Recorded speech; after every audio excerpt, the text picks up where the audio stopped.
todo lo visible depende de lo invisible. Si quieres cambiar lo visible, tienes que cambiar lo invisible primero. ¿Cuántos quieren cambios en lo visible? ¿Dónde suceden los cambios? En lo visible, en el mundo invisible. Por eso el Eterno nos ha dado a través de las escrituras hebreas al pueblo de Israel herramientas para ayudarnos en nuestras penas y situaciones difíciles. Israel fue escogido por Dios para ser una bendición para todas las naciones. Escogió a Abraham, Isaac, Jacob, los tres patriarcas, para ser bendición para todas las familias de la tierra.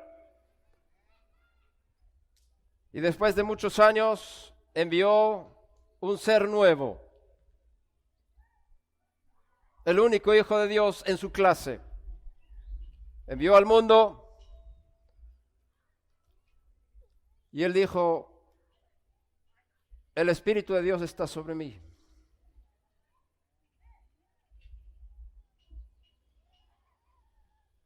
Porque me ha ungido el Señor para traer buenas nuevas a los afligidos. ¿Hay algún afligido aquí?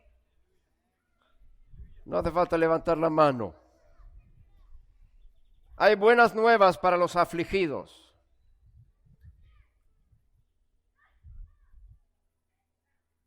Me ha enviado para vendar a los quebrantados de corazón. ¿Hay quebrantados de corazón aquí? Hay vendaje. Hay consuelo. Para proclamar libertad a los cautivos y liberación a los prisioneros. Hay algunos que se sienten atados espiritualmente. Hay libertad a través del Espíritu que ungió a este Yeshua llamado Jesús de Nazaret. Y él fue haciendo bien, sanando a todos los oprimidos por el diablo, porque Dios estaba con él. Para esto apareció el Hijo de Dios, para deshacer las obras del diablo.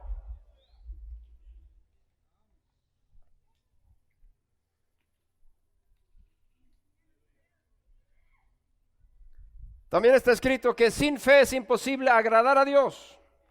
Busca conmigo en Hebreos capítulo 11, si tienes tu Biblia.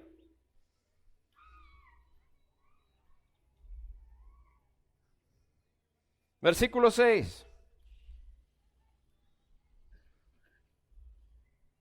Pero sin fe es imposible agradar a Dios. Porque es necesario que el que a Dios se acerca crea que le hay. Así lo tradujeron aquí. Otra traducción dice que Él existe. Otra traducción dice que Él es. Y que es galardonador de los que le buscan. ¿Tú quieres tener un encuentro, un contacto directo con el Dios vivo? ¿Cómo se hace? Aquí dice que el que se acerca a Él tiene que tener fe en que Él es. Y no es cualquier cosa esto. Aquí hay profundidades de las raíces hebreas para explicar el concepto. Voy a dar un poco de enseñanza sobre esto. El nombre con el cual el infinito, el creador, se ha manifestado al pueblo de Israel tiene 4 letras. Yud, Hei y Vav, Hei. Son 4 letras. No pronunciamos su nombre, no tenemos derecho de pronunciar su nombre. Pero las 4 letras están mostrando una forma del verbo ser y estar. En hebreo no hay diferencia entre ser y estar. En español sí. En inglés no. To be. Entonces, cuando el infinito Dios se manifestó en esta creación con un nombre, Él se manifestó con el verbo ser y estar. Y la forma de ese verbo está en estas 4 letras. Yud, Hei y Vav, Hei. Las 4 letras hebreas.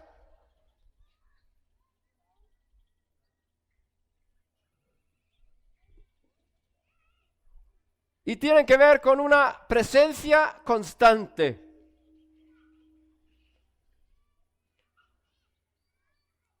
En algún texto de la Biblia dice el que era, el que es y el que ha de venir.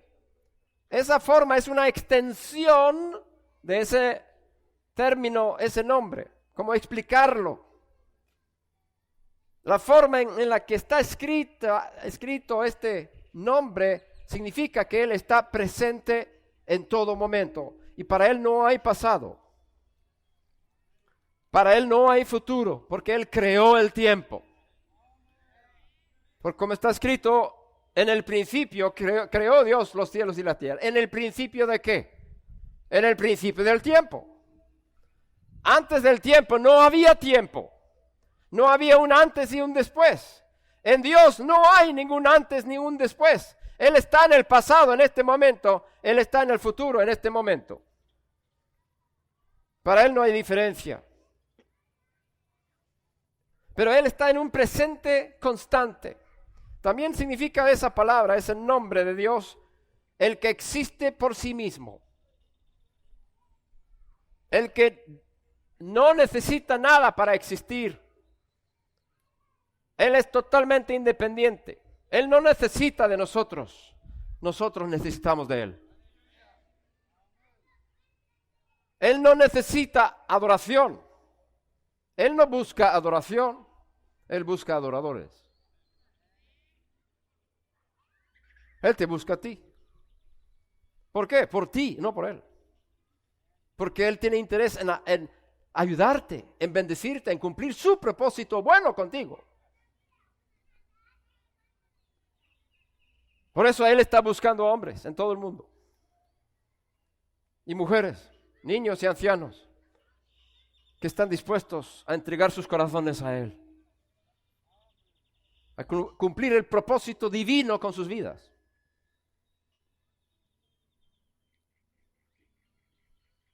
Él da existencia a todo lo que existe. Pero no necesita recibir nada de nadie para existir. Eso está dentro de su nombre. Entonces, ese nombre está como base de este texto que estamos leyendo en Hebreos 11:6. Para acercarse a Dios hay que creer que Él es de esta manera. Es decir, presente ahora mismo.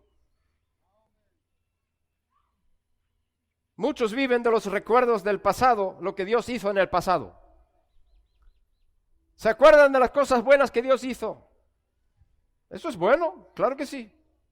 Pero no tienes un encuentro con Dios con esos recuerdos. Otros están poniendo las cosas para el futuro, diciendo, ay, si tú pudieras ayudarme con esto. Sería bueno que hicieses esto y lo otro, y oran y piden cosas siempre para el futuro, como el payaso que se quita el sombrero o se le cae el sombrero y lo va a agarrar y le tira le da un golpecito con el pie y el sombrero se mueve para adelante todo el tiempo y nunca alcanza su sombrero, el payaso del circo. Conocéis ese payaso, ¿verdad?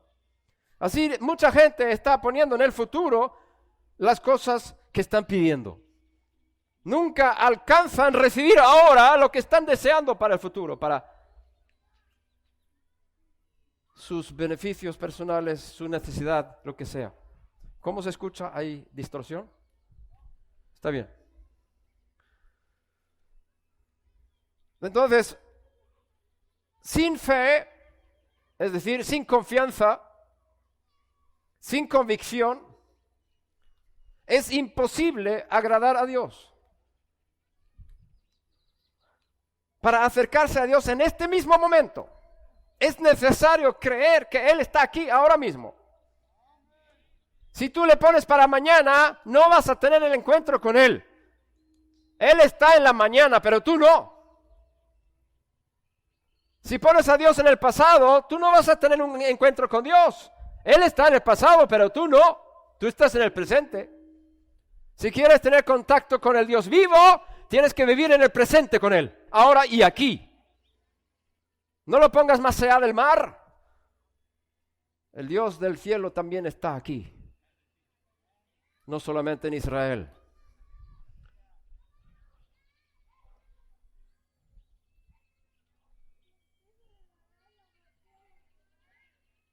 no solamente en el cielo.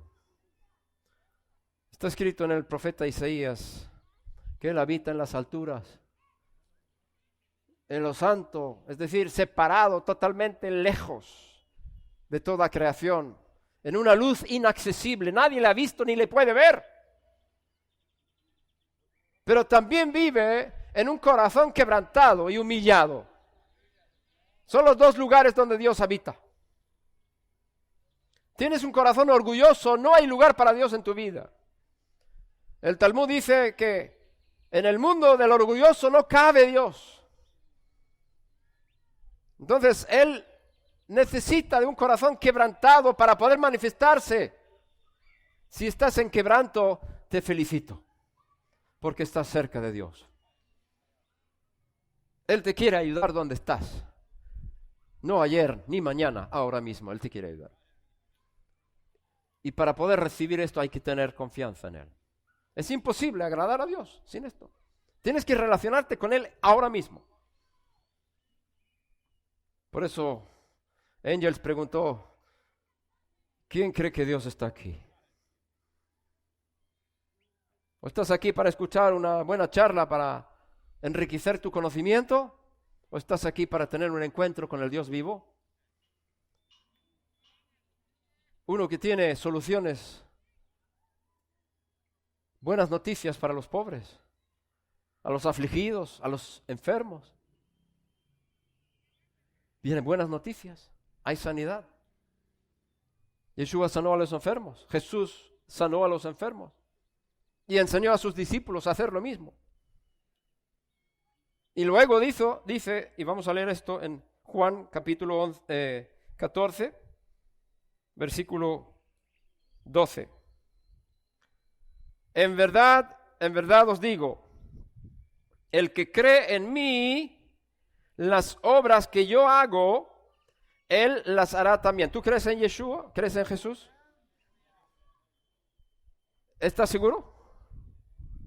Entonces significa que tú estás haciendo las obras de Él, si tú crees en Él. Está escrito aquí. O significa que Él está mintiendo. ¿Tú crees que Yeshua miente? El que cree en mí, las obras que yo hago, Él las hará también. Y aún mayores que éstas hará, porque yo voy al Padre.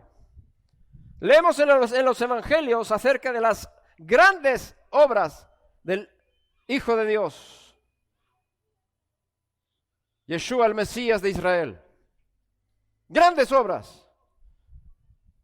Ciegos reciben la vista, sordos escuchan, los mudos hablan, los paralíticos se levantan, los muertos son resucitados, los leprosos son limpiados. Y a los pobres se les anuncia las buenas nuevas, que hay llaves celestiales para salir de la pobreza. ¿Quién quiere salir de la pobreza? Levanta la mano. Hay llaves celestiales, hay llaves divinas para transformar la bendición invisible en bendición visible. Pero eso sería otro estudio, quizás otra visita, quién sabe, para darte todas estos conocimientos de las Escrituras. Pero hay solución divina para todas nuestras necesidades. El que quiere enriquecerse para sí mismo está en mal camino. El que quiere recibir las bendiciones también materiales de Dios para cumplir el propósito divino con su vida está en buen camino. ¿Cuántos me escuchan? ¿Vives para ti o vives para Él? Hay dos personas en el mundo: los que viven para sí mismos y los que viven para Dios. ¿Para quién vives?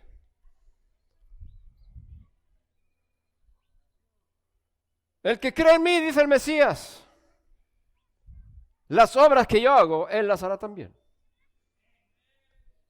Significa que el que cree en Él podrá sanar enfermos.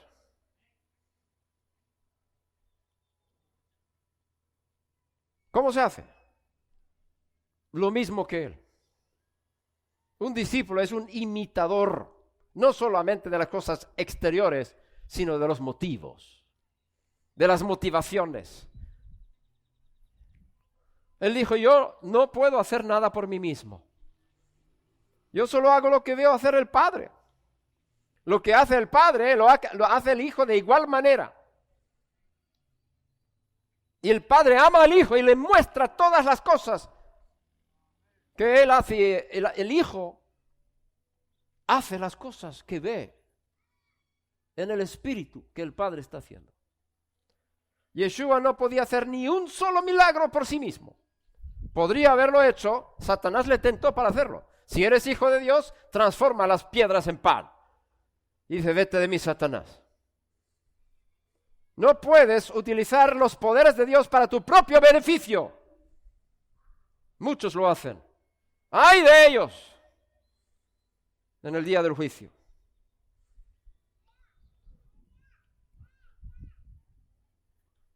Yo no puedo hacer las obras de Dios para mi propio beneficio. Yo hago las obras de Dios porque Dios está en mí.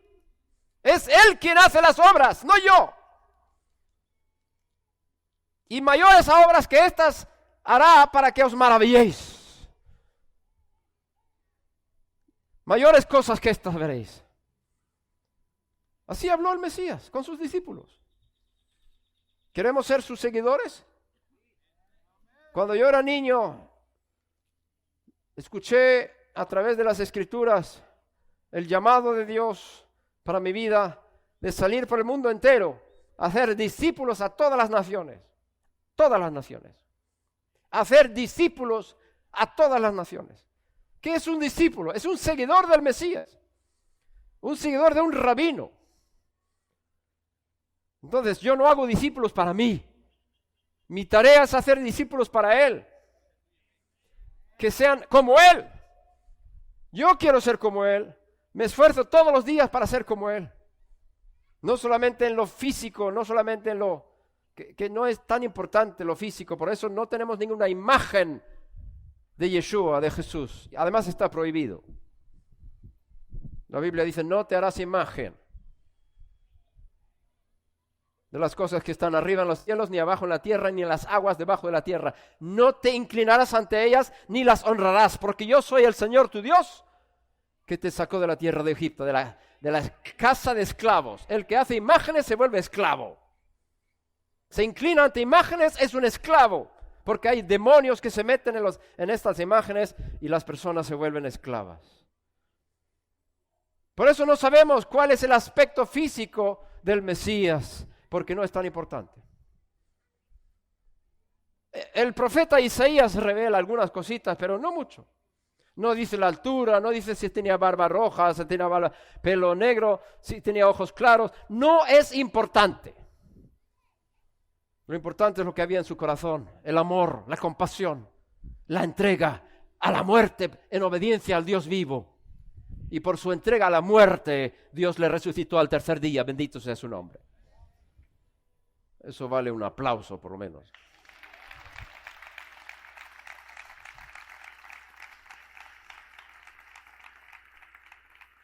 Lo que es imposible para el hombre es posible para Dios. Yeshua enseñó estos principios a sus discípulos y sus discípulos somos nosotros. Y tenemos la tarea de hacer más discípulos, seguidores de Él. ¿Cuántos quieren morir en obediencia a Dios? El que no quiere morir en obediencia a Dios no puede ser discípulo de Yeshua. El que no toma su madero y sígueme detrás de mí no puede ser mi discípulo. El que quiere ganar su vida la perderá. El que esté dispuesto a perder su propia vida por mi causa la hallará. Son los principios del Mesías. Si quieres ganar tu vida para ti mismo, perderás todo. Si estás dispuesto a dejar lo tuyo en las manos de Dios, ganarás el cielo y la tierra. Bendito sea Hashem. Tenemos un Mesías vivo. Dios lo resucitó de los muertos. Está sentado en los cielos y volverá muy pronto. Volverá a Jerusalén a poner el trono de David, su padre, y reinará sobre Israel y sobre México durante 1000 años. Así está escrito en la Biblia. Bueno, no menciona México directamente, pero indirectamente. Hay indirectas para México. Todas las naciones se someterán al reino de Dios en el Mesías, que va a gobernar en Jerusalén muy pronto. Bendito sea Hashem. ¿Dónde estamos? Mayores cosas que Yeshua harán los que creen en Él. ¿Por qué Él dice mayores cosas que estas hará? Y dice luego, porque yo voy al Padre. ¿Por qué dice eso? El que cree en mí y las obras que yo hago, Él las hará también, y aún mayores, porque yo voy al Padre. ¿Por qué dice eso? ¿Sabes por qué? Porque cuando Él estaba aquí, Él era mortal. Era como Adán y Eva antes de pecar. Un hombre perfecto con la posibilidad de poder fallar. Dios creó un hombre nuevo en el vientre de una judía llamada Miriam. Tomó de su material, que es de la tierra, y sopló de su espíritu, igual que con Adán el primero. Tomó de la tierra, sopló con su espíritu y se creó el hombre de esta forma. Ahora Él está creando un hombre nuevo en el vientre de una madre que no había tenido relación con nadie. Una nueva creación, pero no está desligada de la primera porque fue sacado de la tierra, porque el cuerpo nuestro es de la tierra. Entonces,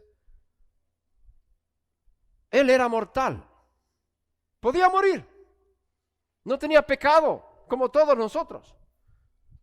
Dios creó un hombre nuevo, perfecto, como Adán al principio, para rectificar lo que Adán había hecho mal. 4000 años tardó, desde el pecado de Adán, que causó la muerte de toda la raza humana. Porque Adán y Eva podían vivir eternamente si no hubieran comido del árbol de la ciencia del bien y del mal y si hubieran comido del árbol de la vida. Hubieran vivido para siempre. Perdieron la oportunidad. Y la muerte entró en el mundo y sus hijos también son mortales. Hasta que 4000 años pasaron. Eso estaba todo escrito en el programa de Dios. Lo había revelado a Moisés, el profeta, a Israel, que 4000 años después de Adán iba a venir el Cordero de Dios que quita el pecado del mundo. Está escrito. Está escrito un poco críptico, pero el que tiene oídos que oiga. Todo está revelado de antemano. Dios ha revelado los secretos del futuro en las Escrituras. Y vino un hombre sin pecado, igual que todos nosotros, con un solo propósito: destruir las obras del diablo. Destruir las obras de la serpiente antigua que había engañado a los hombres a desobedecer a Dios. Ahora viene este hombre y obedece a Dios en todo. Satanás le pone tentaciones. Le dice, no, gracias. Otra tentación, no, gracias. Otra tentación, vete, Satanás.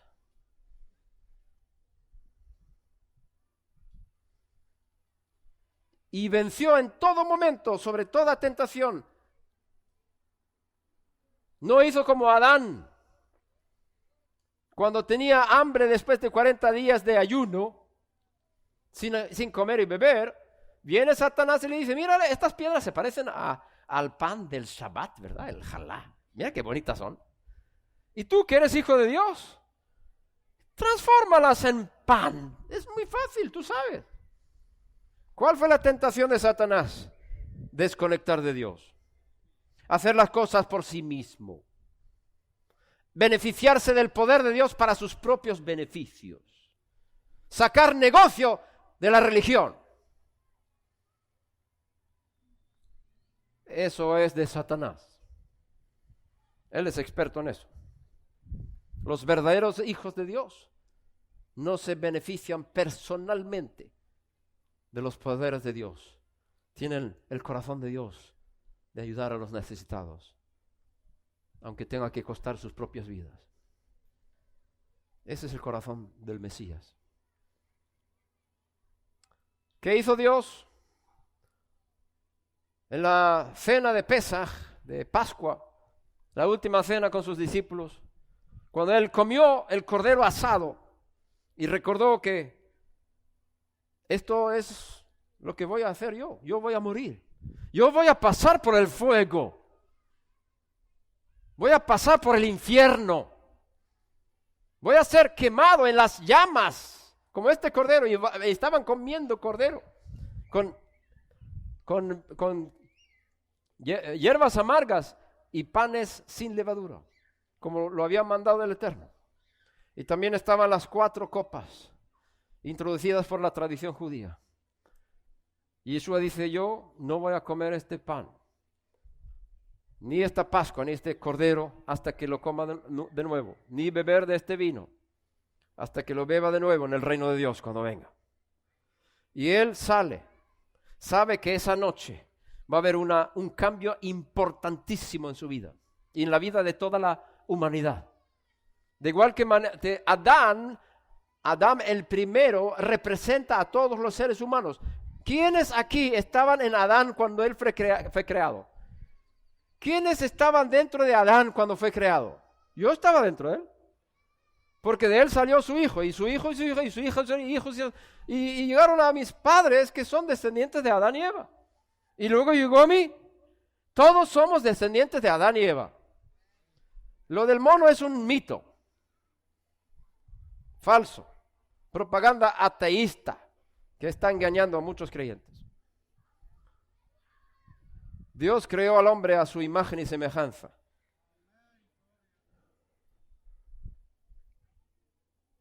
Estaba yo en Adán cuando él fue creado.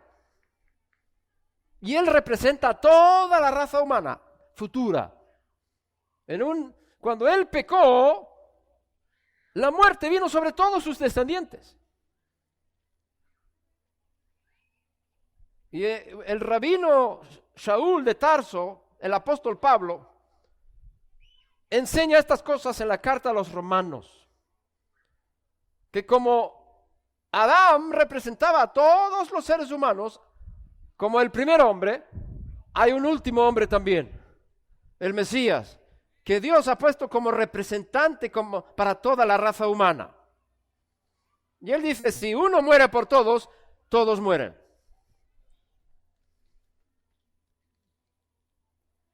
Y está escrito en el profeta Isaías que el Señor Dios cargó en él el pecado de todos nosotros. Es decir, algo pasó en su cuerpo. Después de comer ese cordero de Pesaj, salió al monte de los olivos. Pasó por el valle Kidrón que está en Jerusalén. Yo he estado ahí muchas veces. Yo vivo en Israel. Y empezó a sudar grandes gotas de sangre. Y dice, mi alma está angustiada hasta la muerte. ¿Por qué? Porque el Señor, infinito Dios, cargó en él el pecado de toda la raza humana.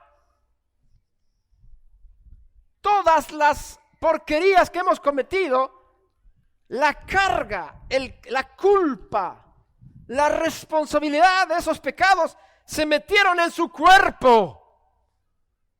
Y también afectaron su alma porque tenemos unidad entre cuerpo y alma. Por eso dice, mi alma está en angustia hasta la muerte. Y empezó a sudar grandes gotas de sangre que caían a la tierra, dice el Evangelio de Lucas. Grandes gotas de sangre. ¿Por qué tenía que derramar sangre? Por nuestros pecados. Por nuestros pensamientos malignos, porque la sangre salió de su frente para liberarnos de nuestros malos pensamientos. Bendito sea Dios. Hay una sangre que puede limpiar tus malos pensamientos para que pienses solo bien. Y él está orando a Dios, a su Padre Celestial. Padre, si es posible, que pase de mí esta copa. ¿Qué es esto? Pasar de mí esta copa. La copa es símbolo de juicio. La copa simboliza varias cosas. Hay copas de bendición, copas de juicio. En este caso es la copa de juicio, la copa de muerte. Beber el veneno hasta el fondo. El veneno del pecado, de la raza humana. Si es posible que yo no tenga que beber esta copa y morir por causa del pecado, no por el mío, sino por todos los demás. Si es posible que pase de mí esta copa. ¿Qué pasó en este momento? En su interior había algo que decía, no quiero, no quiero, no quiero.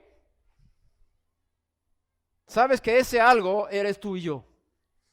No quiero ser obediente, no quiero sufrir, no quiero ser responsable.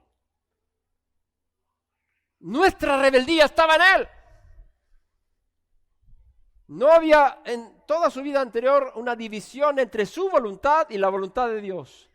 Él decía en un momento, mi comida es hacer la voluntad de Dios y cumplir su obra. Un hombre perfectamente unido a Dios. No había división ninguna entre su voluntad y la voluntad de Dios. Pero en esta noche sí. Algo en él dijo, no quiero. Y si es posible, que pase de mí esta copa. Y luego finalmente dice, pero no se haga mi voluntad sino la tuya. ¿Sabe lo que pasó ahí? Él venció sobre la obstinación de no querer obedecer a Dios. Porque Dios quiso que él fuera colgado en el madero. El Dios de Israel quiso que su Mesías fuese sentenciado a muerte. Primero por los judíos y luego por los romanos y luego por los mexicanos. Todos somos culpables de su muerte porque mis pecados le mataron. Está escrito en la Biblia, la paga del pecado es la muerte. Si no hubiera tenido pecado, no podría morir, aunque fuera mortal. Yo no sé cómo fue eso, pero bueno, no quiero entrar, no lo entiendo bien, para ser sincero. Estoy intentando entender las profundidades de Dios.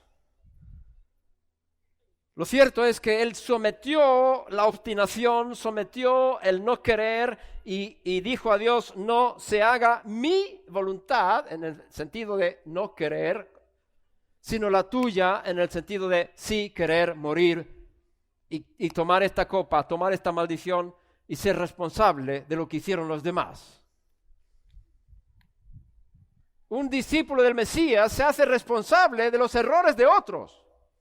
No echa la culpa como Adán, la mujer que me diste, sino se hace responsable de sus propios actos y también de otros que no tiene que ser responsable por ellos. Yeshua murió por mí. Se hizo responsable de mis errores. Yo doy gracias a Dios por ello. ¿Tú estás contento por eso? La buena noticia es que también murió por ti. Murió por tus errores. Para quitarte el juicio de Dios, para liberarte de la ira de Dios. Hay libertad de la ira de Dios por medio de la muerte del Mesías, para que no tengas que ir a ese lugar de fuego,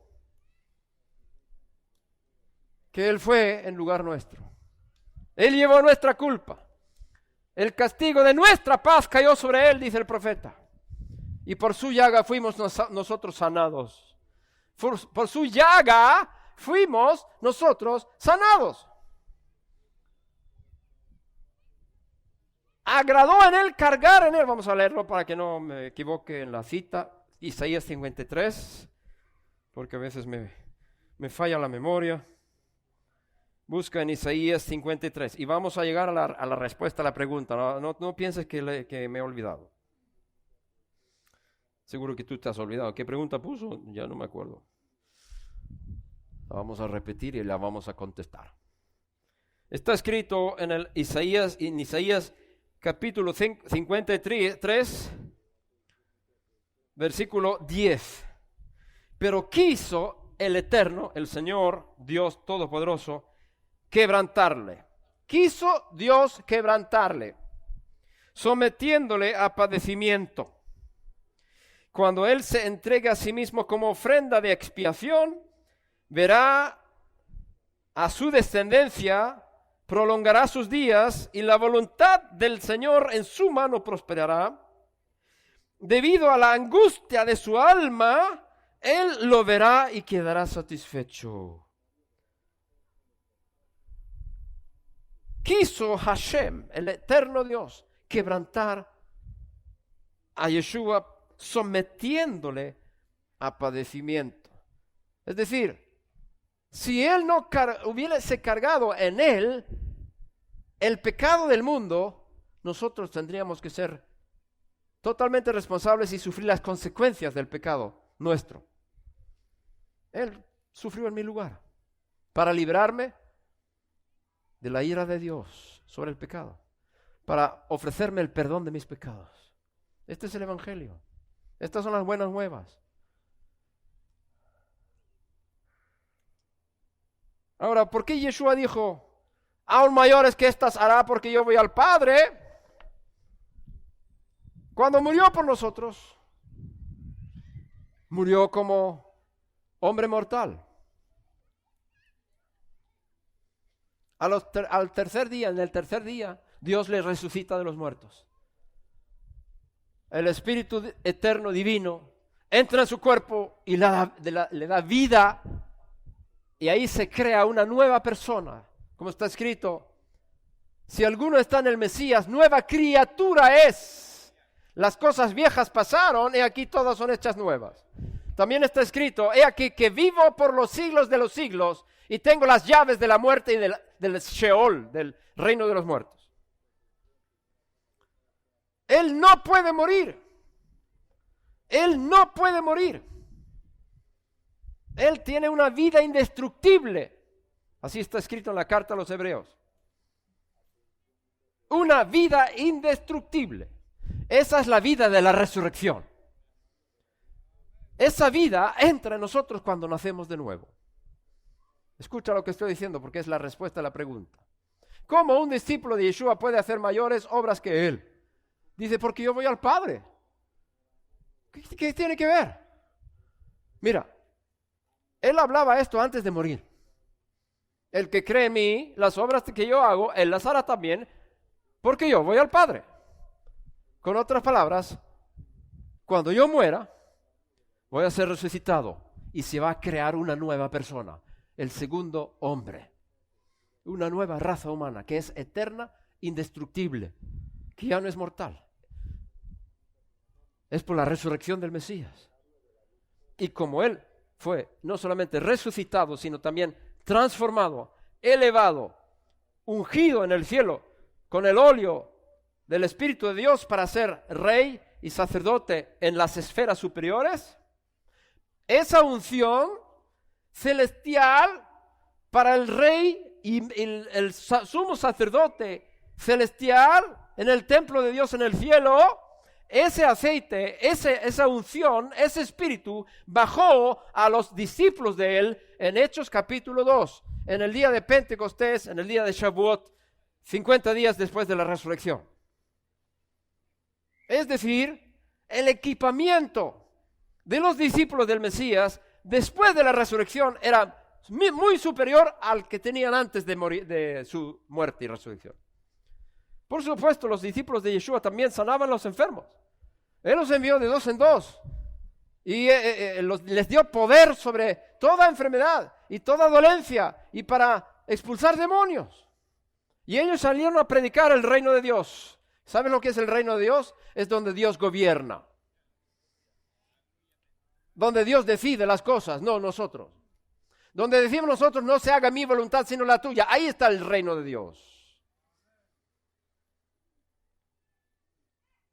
Predicaron el reino de Dios, el poder, la majestad, la imponente poder del rey de Israel celestial. Y los demonios reaccionaron, no aguantaban este reino de Dios. Y los enfermos fueron sanados. Antes de morir Yeshua, los discípulos de él hacían muchos milagros, igual que él. El que se somete recibe la misma autoridad.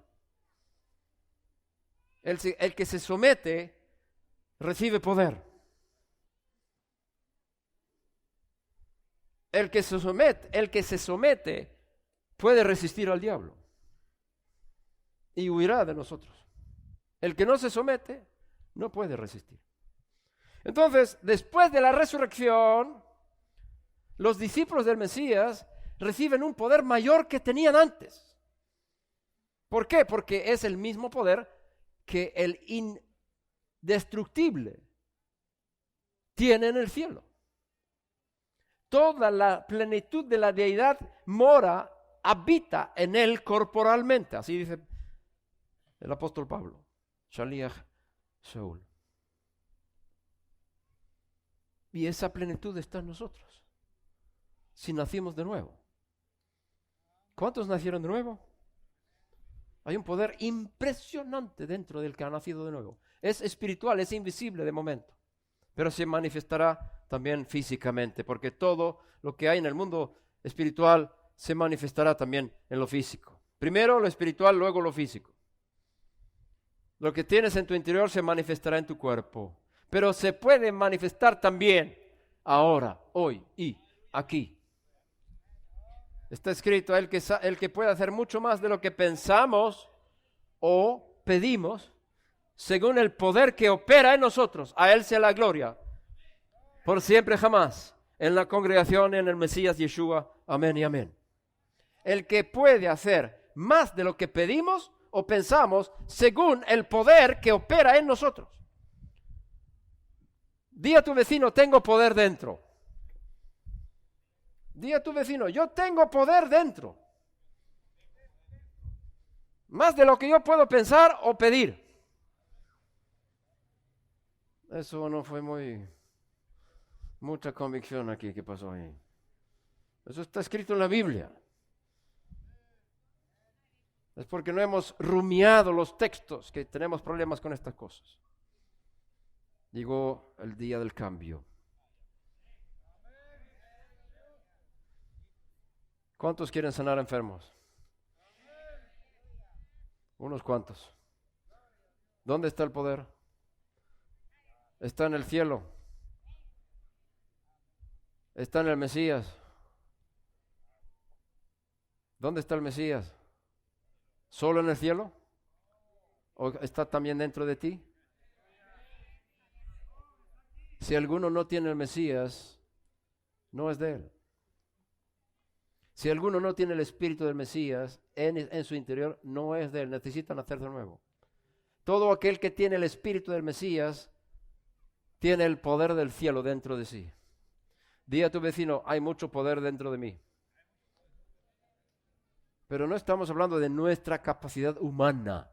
Estamos hablando de la capacidad de la resurrección de Dios en el Mesías. El poder de la resurrección está dentro de mí. Yo nací de nuevo. Y ese poder opera dentro y a través de mí, a través de mis manos. Por eso es tan importante tener manos limpias. No estoy hablando de limpieza higiénica. Manos puras delante de Dios. Cuida tus manos.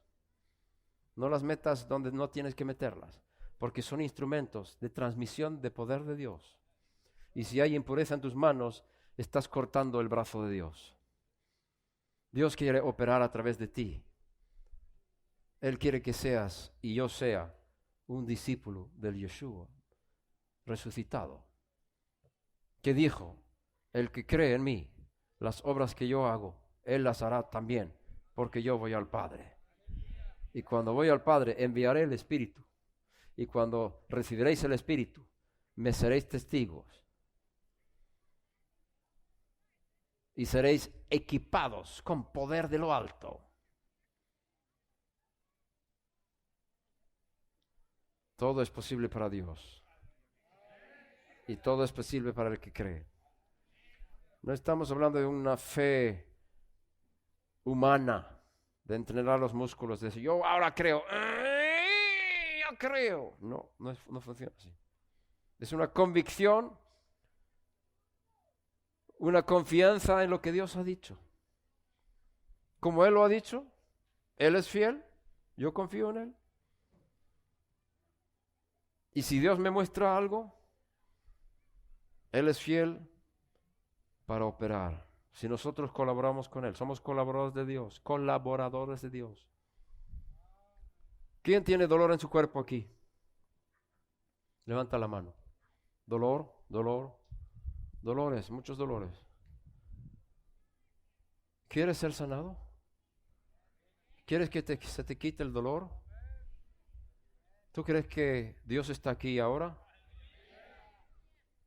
Es imposible recibir de Dios si no creemos que Él está aquí y ahora. Si tú crees que mañana vas a ser sanado, ese mañana nunca llegará. La fe no es mañana. La esperanza es mañana. La fe es siempre ahora.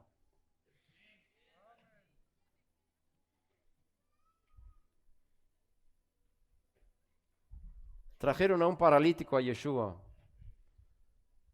cargado entre 4 hombres, y no pudieron llegar porque había tanta gente.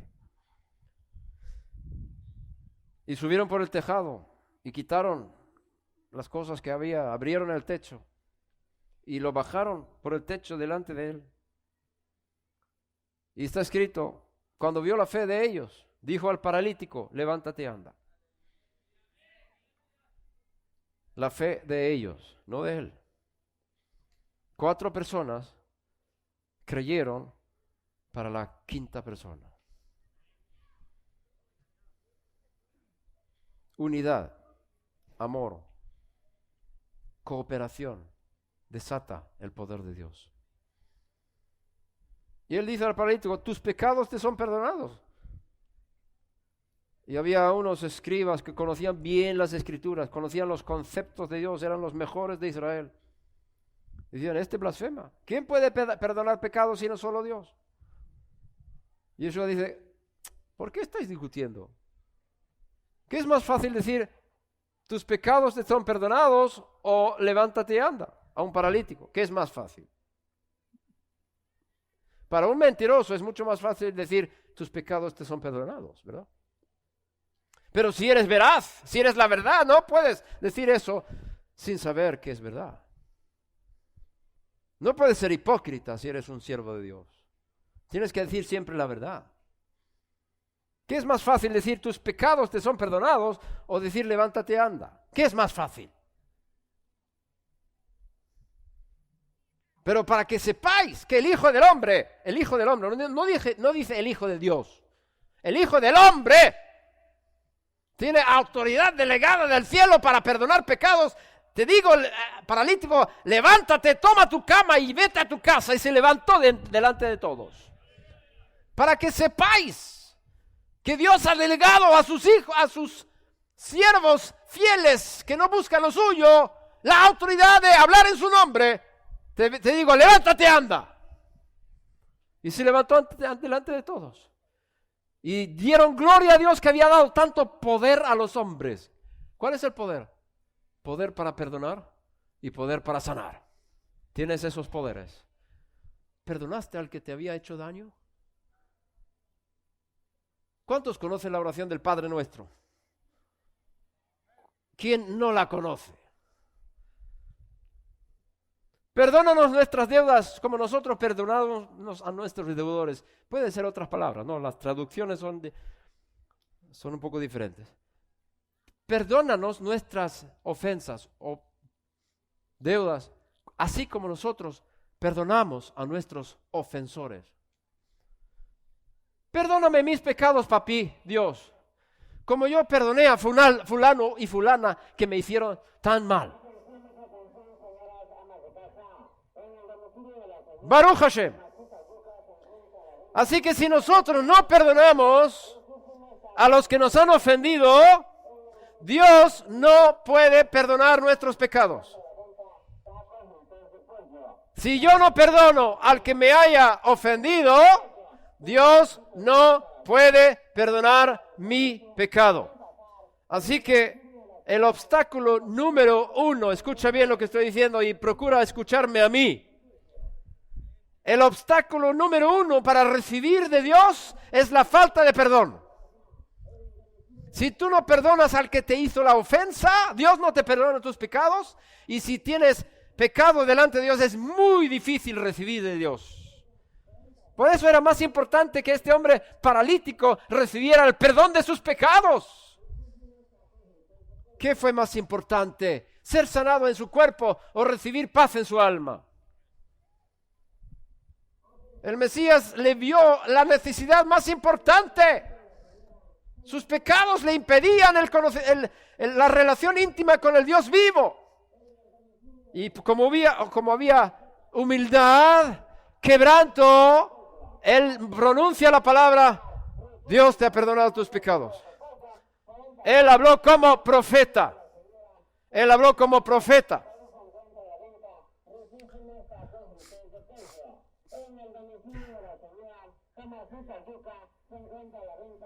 Me impresiona mucho los vendedores, de verdad.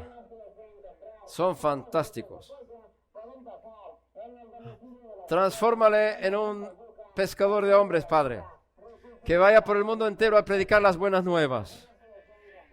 Con esa energía para ganar su pan, que use la misma energía para ganar almas para el reino de Dios. Es posible. Baruch Hashem. Así que, perdónanos. Si tú perdonas, Dios te perdona. Si tú no perdonas, Dios no te perdona. Si perdonas, Dios te sana. Si no perdonas, Dios no te sana. ¿Entendido? Estos son los principios del Mesías.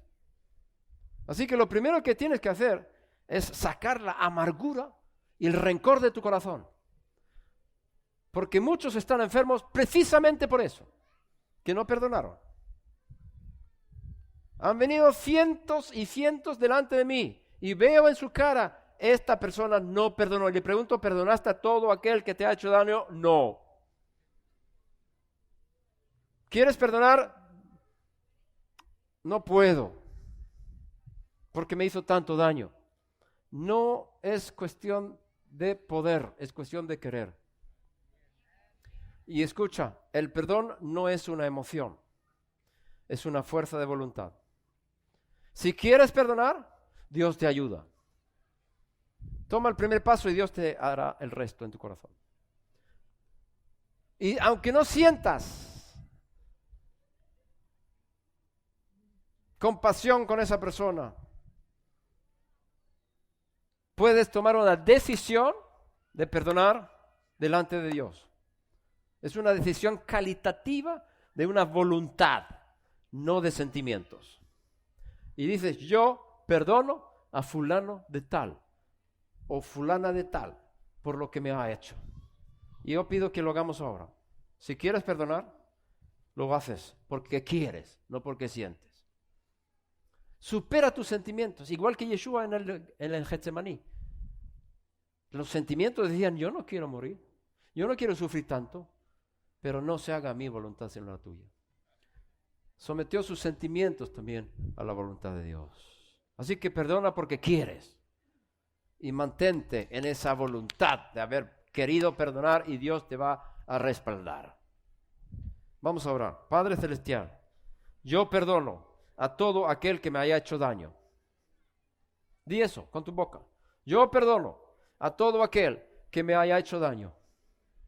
Y si te acuerdas de personas, ahora mismo piensa en estas personas, en una persona u otra, y di el nombre dentro de tu cabeza o también suavemente. Yo perdono a por lo que me ha hecho. Dices el nombre. Y si hay varias personas, di todas las personas. Y di: en el nombre de Yeshua, perdono a esas personas, a esa persona, por las faltas. Y dejo todo en las manos del Dios justo, el juez justo. Ellos están en tus manos. Yo no voy a ser juez más sobre ellos, más sobre ellos, más sobre ellos, más sobre ellos, más sobre ellos, más sobre ellos, más sobre ellos, más sobre ellos, más sobre ellos, más sobre ellos, más sobre ellos, más sobre